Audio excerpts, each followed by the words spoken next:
नमस्कार दोस्तों। आखिर क्यों श्री कृष्ण से कुंती ने वरदान में दुख मांगा?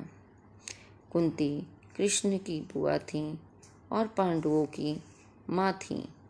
महाभारत का युद्ध खत्म हो गया था। युधिष्ठिर ने हस्तिनापुर की राजगद्दी संभाल ली थी। सब कुछ सामान्य हो रहा था। एक दिन वो घड़ी भी आई जब पांडव नहीं चाहते थे कि श्री कृष्ण वहाँ से जाएं, लेकिन भगवान श्री कृष्ण द्वारिका लौट रहे थे तो सारे पांडव दुखी थे। श्री कृष्ण उन्हें अपना शरीर का हिस्सा मानते थे, जिसके अलग होने से भाव से ही कांप जाते थे। लेकिन श्री कृष्ण को तो जाना ही था।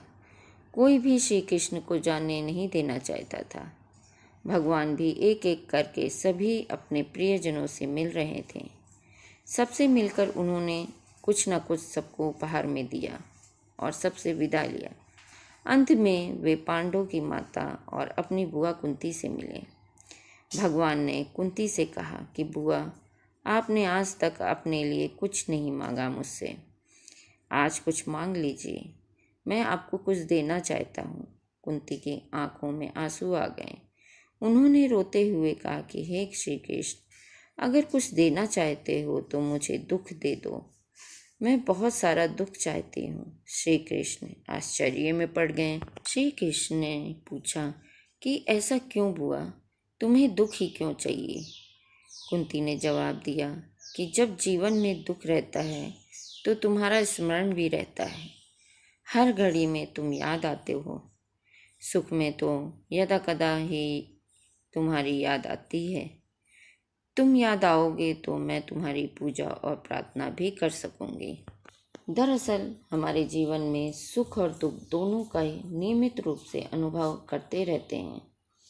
हम अच्छे समय में अपने आनंद को बनाए रखने में सक्षम रहते हैं, लेकिन जब दुख का समय आता है तो हमारे धैर्य की परीक्षा होती है और हम निराशा का अनुभव करते हैं।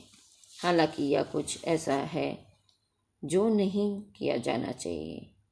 हर दिन दिल में नया दर्द लेकर आएगा।